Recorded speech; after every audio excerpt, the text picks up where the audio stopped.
अस्सलाम वालेकुम student BSc class, कैसे हैं आप? ठीक हैं। और मैं हूं आपका टीचर गुलाम मोइनुद्दीन।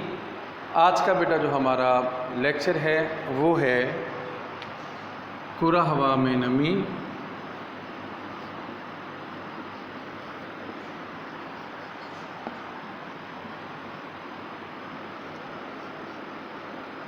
और उसके आज बेटा जो हम जो है वो डिस्कस करेंगे वो कुरा हवा में नमी।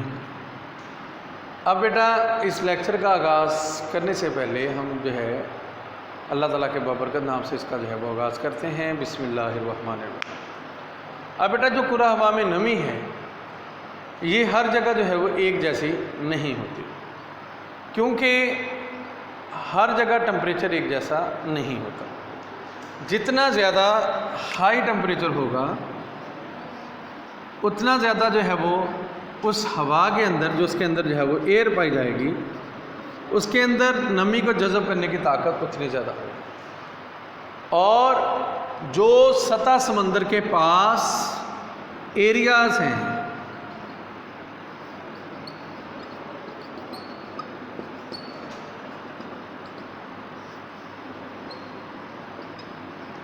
जो बिल्कुल सतह समंदर के पास एरियाज़ लगते हैं, वहाँ पर जो हवा होती है उसके अंदर जो है वो नमी बहुत ज़्यादा होती है।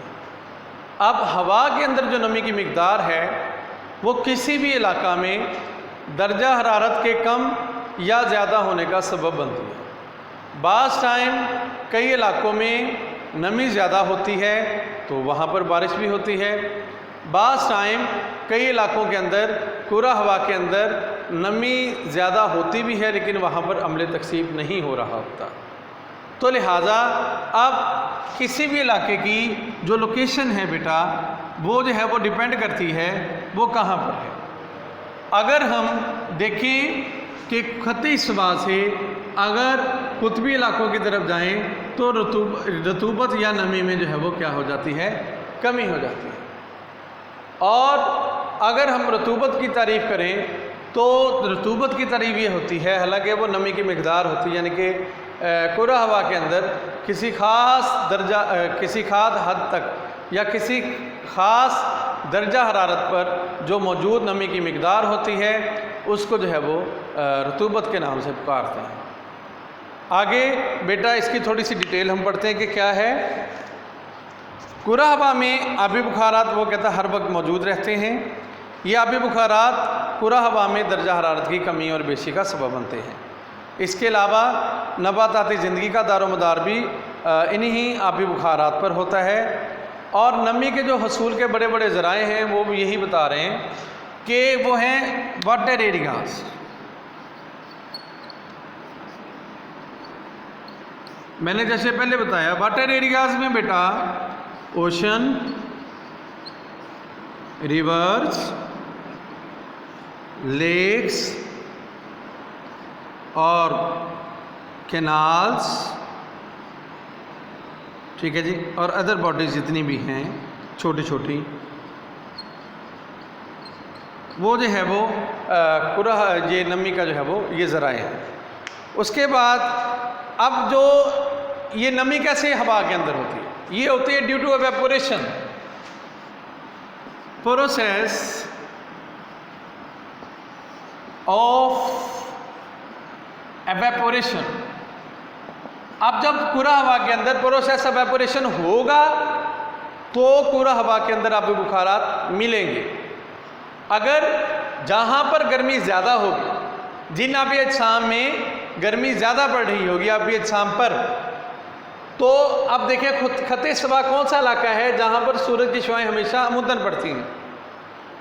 अब वहाँ पर वर्टिकल रेज हैं, गर्मी ज़्यादा है, वहाँ पर प्रोसेस ऑफ एवेपोरेशन ज़्यादा होगा।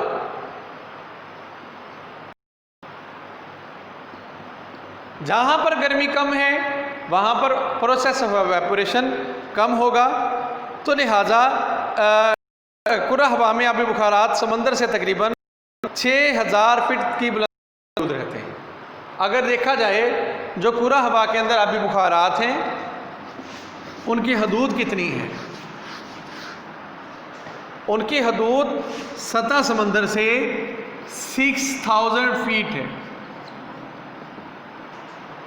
और उसके बाद जो है कुरा हवा में आबी बुखारात हर जगह जो है वो यकसा नहीं पाए जाते, क्योंकि मैंने आपको पहले भी बताया जैसे जैसे हम ख़त सवा से दूर जाते हैं तो नमी की मिकदार में जो है वो कमी आती है।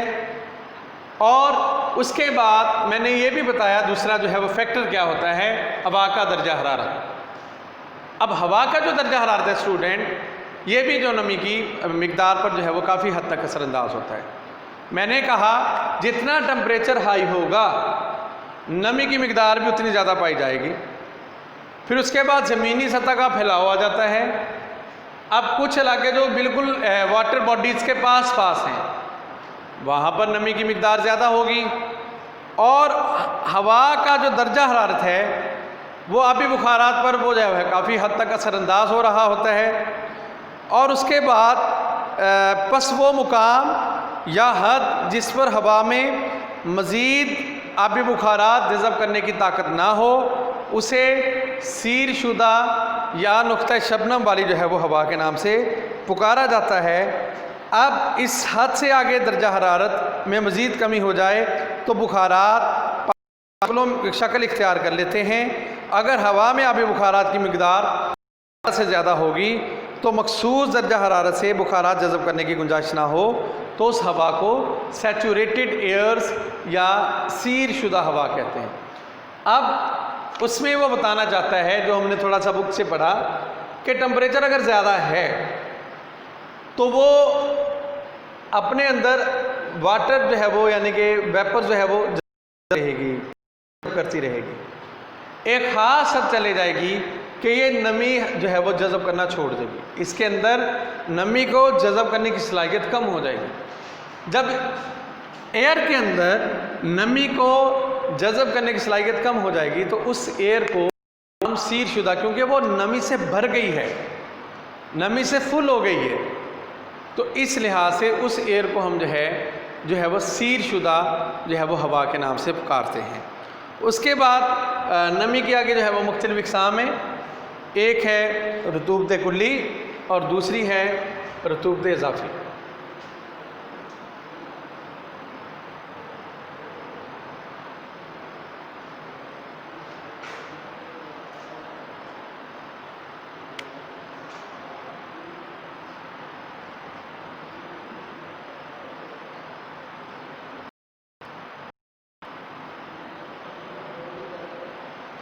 बेटा रतूबत कुल्ली क्या होता है?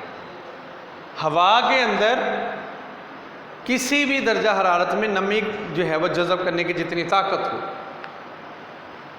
हवा के अंदर किसी ख़ास दर्जा हरारत में नमी जज़ब करने की जितनी ताकत होगी उसको रतूबत कुल्ली के नाम से पुकारेंगे।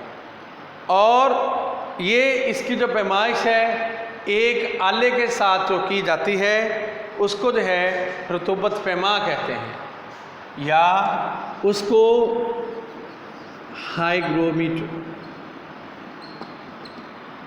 यानी कि ये आला होता है, इसके ज़रिए जो है वो इसकी पैमाइश की जाती है जिसको हाइग्रोमीटर के नाम से पुकारा जाता है।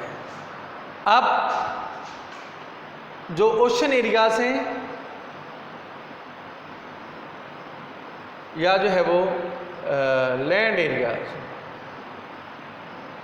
यहाँ पर इसकी मिकदार या डेजर्ट एरियाज़ हैं। अब डेजर्ट एरिया में रतूबत कुल्ली की मिकदार जो है वो ज़्यादा होती है, लेकिन वहाँ पर जो है वो बारिश का अमल नहीं हो रहा होता है। ओशनिक एरिया में भी जो है ज़्यादा होती है रतूबत कुल्ली की मिकदार, ठीक है जी। तो लिहाजा रतूबत कुल्ली की मिकदार उन इलाकों में ज़्यादा होगी जो वाटर बॉडीज़ के जो है वो पास पाए जाते हैं, या उन इलाकों में होती है जिन इलाकों में हवा ज़्यादा गर्म पाई जाती है। उसके बाद है ये जो है वो किसी भी इलाके में जो बारिश होने का जो इन्हसार है वो रतूबत कुल्ली पर नहीं होता, वो तो उस वक्त जो है वो उसके जो है वो अमले तकसीब पर होता है कि अमले तकसीब कितना जो है वो हो रहा होता है, ठीक है जी। और कहते हैं कि रेगिस्तानों में रतूबत कुल्ली अब देखें बहुत ज़्यादा पाई जाती है, लेकिन वहाँ पर जो है वो बारिश वगैरह नहीं होती, क्योंकि उसकी जो है वो इन्हसार जो है वो बारिश का वो रतूबत कुल्ली पर नहीं है बेटा, बल्कि वहाँ पे जो है वो अगर तो प्रोसेस ऑफ कंडेंसेशन यानी कि अपने तकसीफ का जो है वो अमल हो रहा है तो ठीक है, वगरना जो है वो ये जो है वो बारिश जो है वो वगैरह उस इलाकों में नहीं पड़ेगी। उसके बाद आ जाता है बेटा रतूबत इज़ाफ़ी। रतूबत इज़ाफ़ी में जो हम पढ़ते हैं बेटा, रतूबत इज़ाफ़ी में हम ये पढ़ते हैं कि हवा के जो अंदर जो है वो दर्जा हरारत जो है या हवा के अंदर इस मिक़दार जो रतूबत की वो मिक़दार जो दिए गए दर्जा हरारत के अंदर जो है वो समा सकती है। रतूबत की ऐसी मिक़दार जो दिए गए दर्जा हरारत के जो है वो ऊपर समा सकती है, उसको रतूबत इज़ाफ़ी के नाम से कहते हैं। लेकिन यहाँ पे जो है वो प्रोसेस थोड़ा सा उल्ट पाया जाता है। अब हम किताब से देखते हैं, हवा के दर्जा हरारत में इजाफ़ा के बाइस नमी की मज़ीद मिक़दार जज़ब करने की गुंजाइश पैदा हो जाती है। चुनाचे रतूबत इज़ाफ़ी का इन्हसार हवा के दर्जा हरारत पर मबनी होता है। समंदरों पर इसकी मिक़दार ज़्यादा, खुश्की पर इसकी मिक़दार कम होती है और रेगिस्तानी इलाकों में इसकी मिक़दार बहुत ज़्यादा कम होती है। मसलन सहराए आज़म अफ्रीका में इसकी मिक़दार सिर्फ 10% होती है और सहराए आज़म में अगरचे रतूबत कुल्ली की मिक़दार बहुत ज़्यादा है, लेकिन रतूबत इज़ाफ़ी की मिक़दार कम है और रतूबत कुल्ली की मिक़दार ज़्यादा होने की वजह से भी वहाँ पर बारिश वगैरह नहीं होती। बस किसी इलाके में बारिश वगैरह का इन्हसार उस इलाके की रतूबत इज़ाफ़ी पर होता है, ना कि रतूबत कुल्ली पर होता है। और अब ये हमने जो है वो पहले भी पढ़ा, यानी कि मैं पीछे भी जो है वो रतूबत कुल्ली का जब टॉपिक पढ़ा रहा था उस टाइम में मैंने आपको यही बताया कि किसी भी इलाके में जो है वो बारिश जो है वो बरसने का जो है वो इन्हसार है वो रतूबत कुल्ली पर नहीं होता, बल्कि वो रतूबत इज़ाफ़ी पर या वहाँ पर जो है वो अमले तकसीफ के ऊपर होता है। आज का बेटा ये हमारा लेक्चर था रतूबत का, पूरा हवा में नमी और इसके करिश्मे। इंशाअल्लाह कल जो है वो इसके करिश्मों के साथ जो है वो हाज़िर होंगे। आज के लिए मैं इजाज़त चाहूँगा। जज़ाकल्लाहु खैरा। अस्सलामु अलैकुम व रहमतुल्लाहि व बरकातुहू।